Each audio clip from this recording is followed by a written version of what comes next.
Capítulo 19. A pedra filosofal e seu reverso. Eles avisam quando estão indo à falência.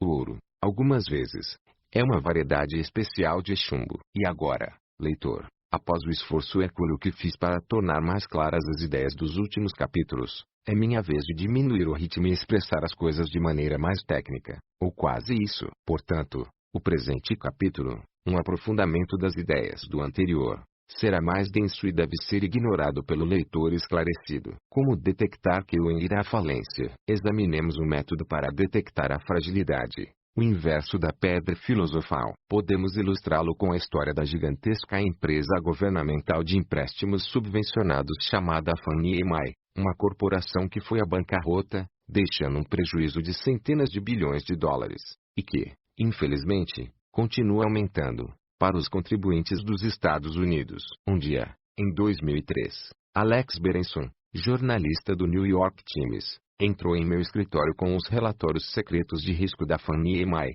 que lhe haviam sido entregues por um desertor. Era o tipo de relatório que se aprofundava na metodologia de cálculo de risco, ao qual apenas uma fonte interna pode ter acesso. A Fannie Mae fazia seus próprios cálculos de risco e divulgava o que queria para quem queria, o público ou qualquer outra pessoa. Mas apenas um desertor teria coragem de nos permitir ver como o risco era calculado. Analisamos o relatório. Simplesmente, um movimento ascendente em uma variável econômica levava a perdas maciças.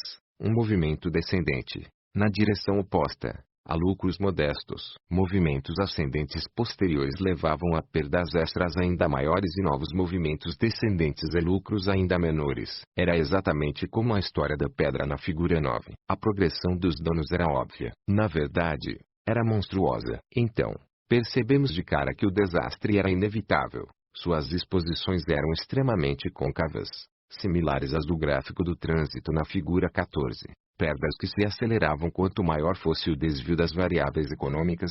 Nem sequer precisei entender quais eram as variáveis, já que a fragilidade a uma variável dessa magnitude implica a fragilidade a todos os outros parâmetros. Usei minhas emoções, e não o cérebro, e senti meu coração apertar antes mesmo de compreender quais eram os números que eu estava analisando. Tratava-se da origem de todas as fragilidades e, graças a Berenson, o New York Times deu voz à minha preocupação. Seguiu-se uma campanha difamatória, mas nada muito significativo, pois, nesse meio tempo, eu já havia chamado algumas pessoas-chave de charlatãs, e elas não ficaram muito animadas com isso. O fundamental é que o não linear é muito mais afetado por eventos extremos, e ninguém estava interessado em eventos extremos, uma vez que todos tinham um bloqueio mental contra eles. Eu continuava afirmando, para quem quisesse ouvir, inclusive para taxistas aleatórios, bem, quase, que a empresa Fannie Mae estava assentada sobre um barril de pólvora. Claro,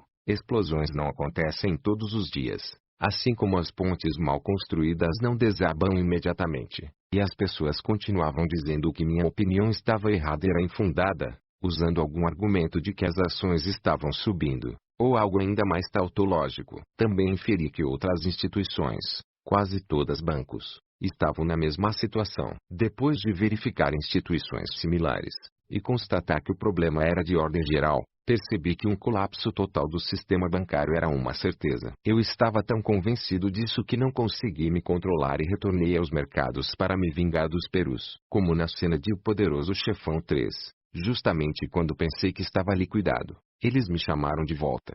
As coisas aconteceram como se tivessem sido planejadas pelo destino. A Fannie Mae foi à falência, junto com outros bancos. Só demorou um pouco mais do que o esperado. Mas isso não foi problema. A parte estúpida da história é que eu não havia identificado a conexão entre a fragilidade financeira e a fragilidade geral. Nem sequer usei o termo fragilidade. Talvez eu não tenha observado a quantidade certa de xícaras de porcelana. No entanto, graças ao episódio do sótão, eu tinha uma forma de medir a fragilidade e, portanto, a antifragilidade. Tudo se resume ao seguinte: descobrir se nossos erros de cálculo ou de prognósticos são, em média, mais prejudiciais do que benéficos, e qual é o nível de progressão dos danos. Exatamente como na história do rei, em que o dano de uma pedra de 10 quilos representa mais do que o dobro do dano causado por uma pedra de 5 quilos. Tal progressão de danos significa que uma grande pedra poderia, eventualmente, matar a pessoa. Da mesma forma que um grande desvio no mercado acabaria por aniquilar a empresa. Depois de descobrir que a fragilidade era diretamente decorrente da não linearidade e dos efeitos de convexidade,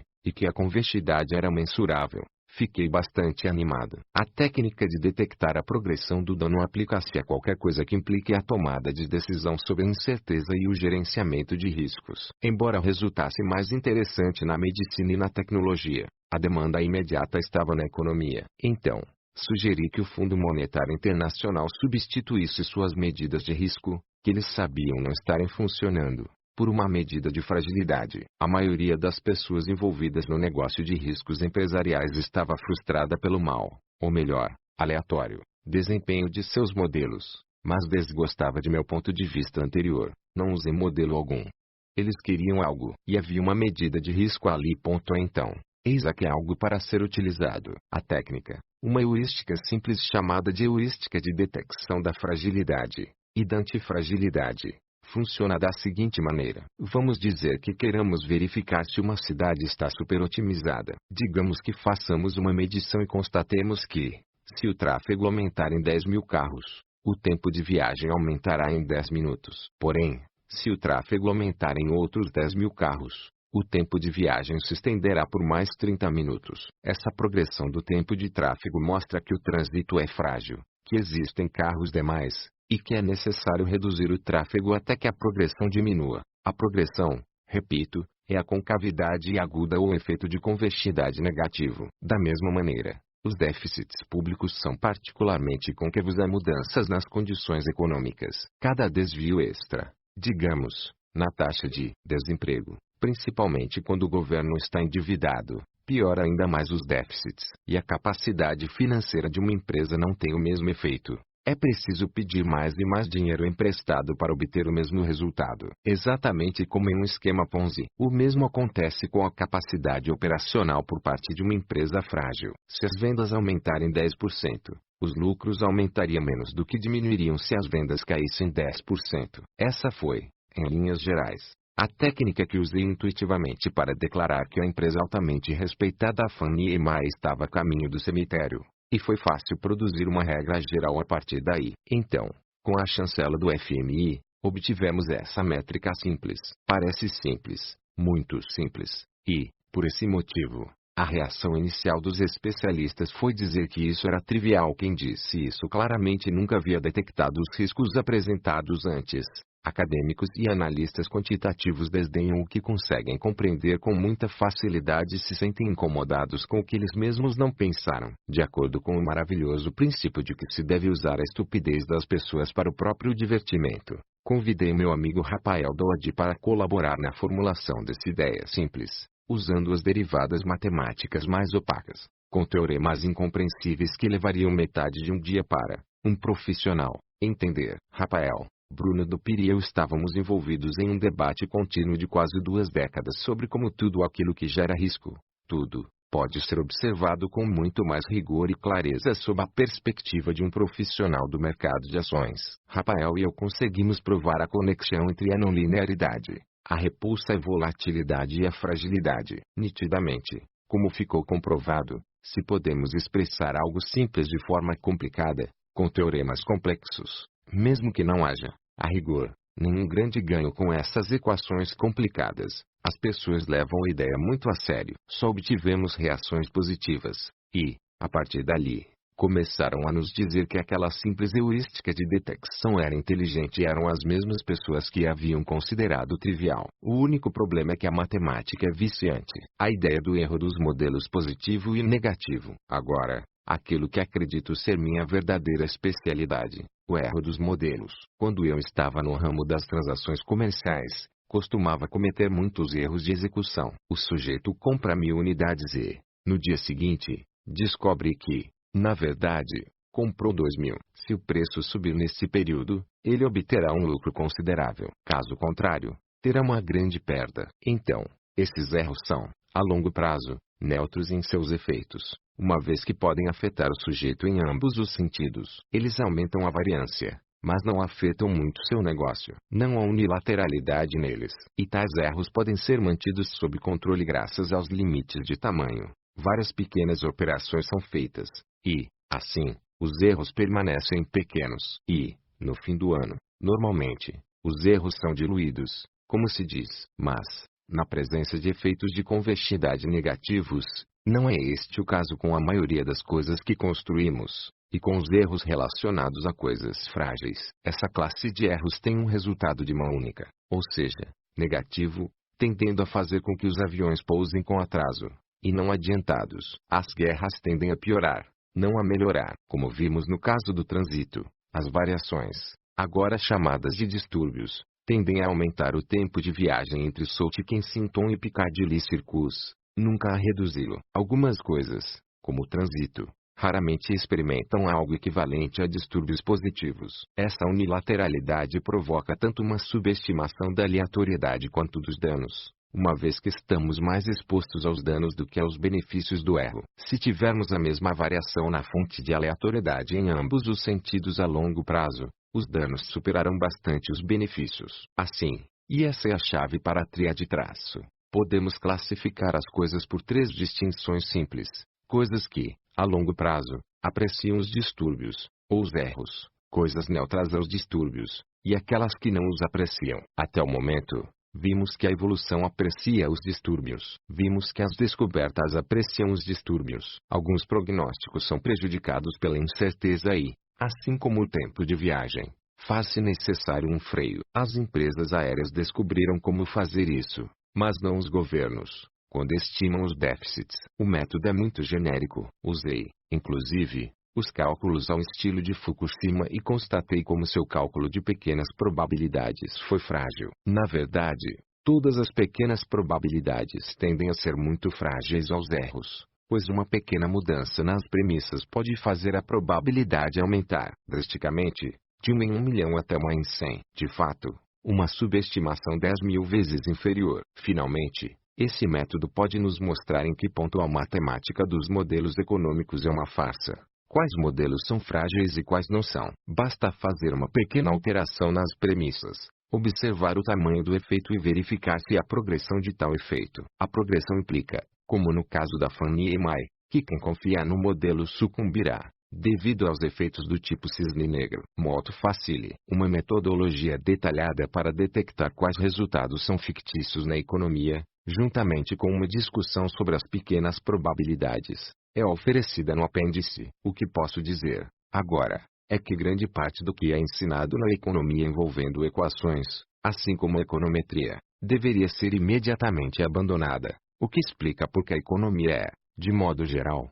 uma profissão de charlatões, fragilistas, sempre fragilisti. Como perder uma avó. A seguir, explicarei o seguinte efeito da não linearidade, as condições nas quais a média, o efeito primário, não importa. Esse é um primeiro passo antes de entrar no funcionamento da pedra filosofal. Como diz o ditado, não atravesse um rio se ele tiver, em média, 20 metros de profundidade. Você acaba de ser informado que sua avó passará as próximas 2 horas a uma temperatura média muito agradável de 21 graus Celsius. Excelente. Você pensa, já que 21 graus é a temperatura ideal para as avós. Considerando-se que você frequentou uma escola de negócios, é o tipo de pessoa que analisa o panorama geral e fica satisfeito com informações sumárias. No entanto, há um segundo bloco de informações. Sua avó, ao que parece, passará a primeira hora a menos 18 graus Celsius, e a segunda hora a 60 graus Celsius, para chegar a uma média muito agradável,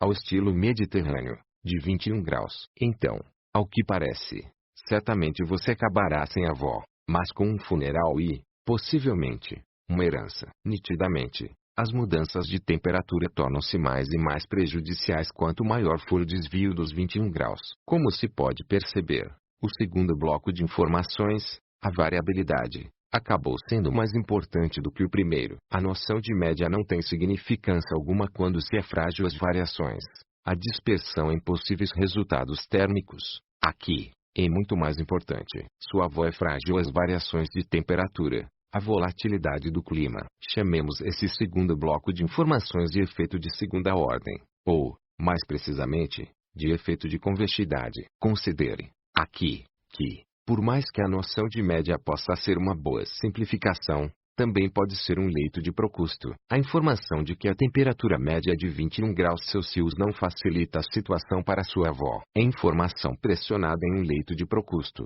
E esse tipo de coisa é, necessariamente, feito por modeladores científicos, uma vez que o modelo é, por sua própria natureza, uma simplificação. Apenas não desejamos que a simplificação distorça a situação a ponto de se tornar prejudicial. A figura 16 mostra a fragilidade da saúde da avó. As variações, se eu marcar a saúde sobre o eixo vertical, e a temperatura no eixo horizontal, observo uma forma que se curva para dentro, uma forma côncava, ou efeito de convexidade negativo. Se a resposta da avó fosse linear sem curva alguma, uma linha reta, os danos de uma temperatura inferior a 21 graus Celsius seriam compensados pelos benefícios da temperatura superior. E o fato é que a saúde da avó tem de estar limitada por um nível máximo. Caso contrário, ela continuaria sendo aprimorada. Figura 16. Megafragilidade. A saúde como uma função da temperatura curva-se para dentro. Uma combinação entre 0 graus e 60 graus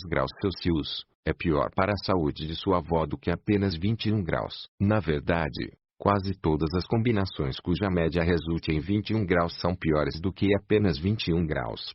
B. O gráfico mostra a concavidade, ou os efeitos de convexidade negativos curvas voltadas para dentro. Por ora, considere estas observações, enquanto avançamos rapidamente para os atributos mais gerais. No caso da resposta de saúde da avó à temperatura, A. Existe uma não linearidade. A resposta não é uma linha reta, não é linear. B. Ela se curva para dentro, muito acentuadamente. E, por fim, C. Quanto mais não linear a resposta, menos relevante a média, e mais relevante a estabilidade em torno da média. Agora, a pedra filosofal. Grande parte do pensamento medieval empenhou-se em encontrar a pedra filosofal. É sempre bom lembrar que a química é filha da alquimia, que consistia, fundamentalmente, em analisar os poderes químicos das substâncias. Os principais esforços estavam concentrados em gerar valor pela transformação de metais em ouro, pelo método da transmutação. A substância necessária para isso era chamada de pedra filosofal,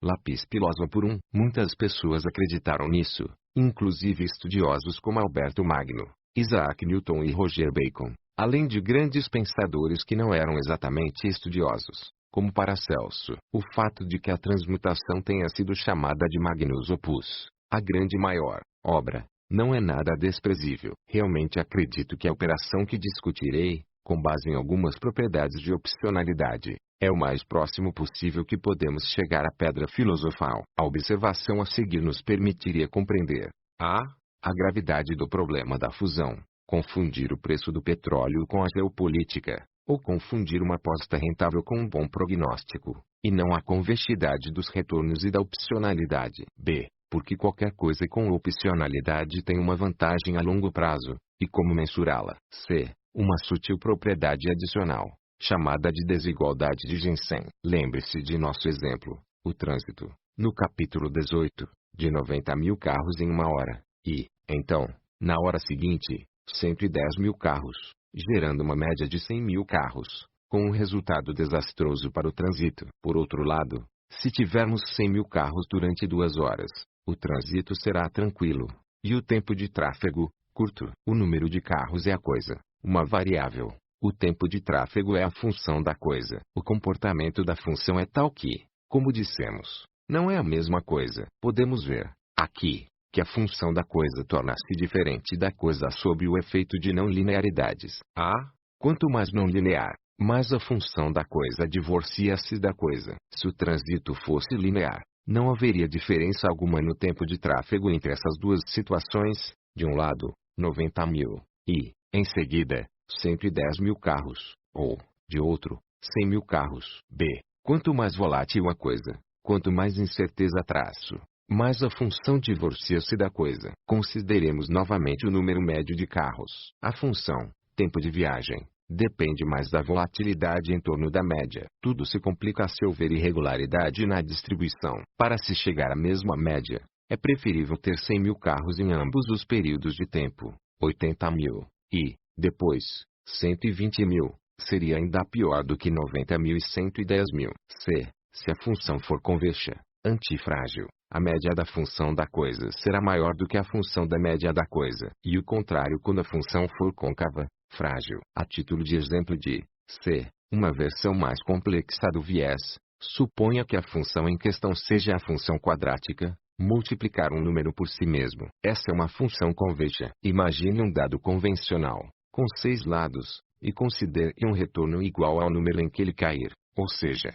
o indivíduo recebe um número igual ao que o dado mostrar, se ele cair no 1, 2, se ele cair no 2, até 6, se ele cair no 6. A raiz quadrada do retorno médio esperado será, então, 1 mais 2 mais 3 mais 4 mais 5 mais 6 dividido por 6, 2, que é igual a 3, 52, neste caso, 12, 25. Portanto, a função da média é igual a 12, 25, mas a média da função é a seguinte. Considere o quadrado de cada retorno. 12 mais 22 mais a 32 mais 42 mais 52 mais 62 dividido por 6, ou seja, o retorno quadrático médio, e veremos que a média da função é igual a 15, 17. Então, uma vez que e quadrática é uma função convexa, a média do retorno quadrático é maior do que o quadrado do retorno médio. A diferença, aqui, entre 15, 17 e 12,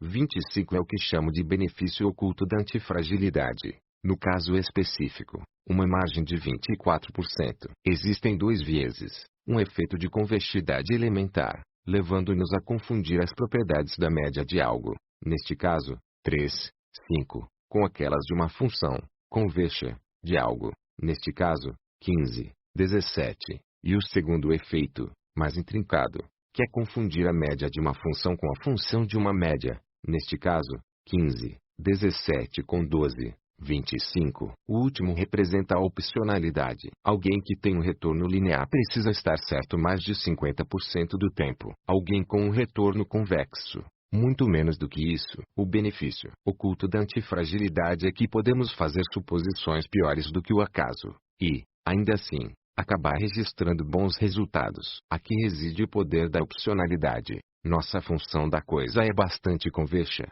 portanto, podemos estar errados e, ainda assim, ser bem-sucedidos. Quanto mais incerteza, melhor. Isso explica a minha afirmação de que podemos ser ignorantes e antifrágeis, e, ainda assim, nos sairmos muito bem. Esse viés de convexidade oculto provém de uma propriedade matemática chamada desigualdade de Jensen. É isso que o usual discurso sobre inovações negligencia. Se ignorarmos o viés de convexidade, deixaremos de entender uma parte do que faz o mundo não linear girar. E o fato é que tal ideia não está presente nos discursos. Desculpem-me.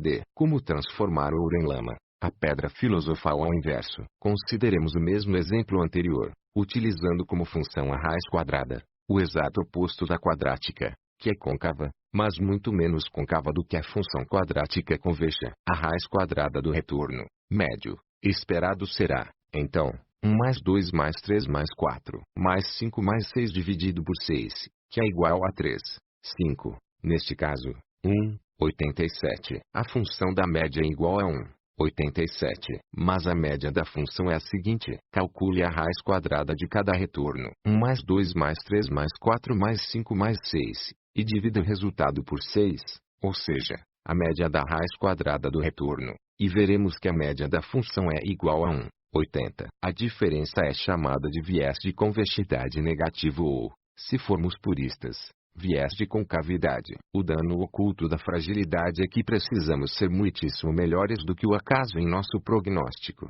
e saber para onde estamos indo, apenas para compensar o efeito negativo. Deixem-me resumir o argumento. Se tivermos assimetrias favoráveis, ou convexidade positiva, com as opções representando um caso especial, então, a longo prazo, nos sairemos razoavelmente bem, ultrapassando a média quando houver incerteza. Quanto mais incerteza, mais oportunidade para a opcionalidade aparecer, e melhor será nosso desempenho. Essa é uma propriedade fundamental na vida.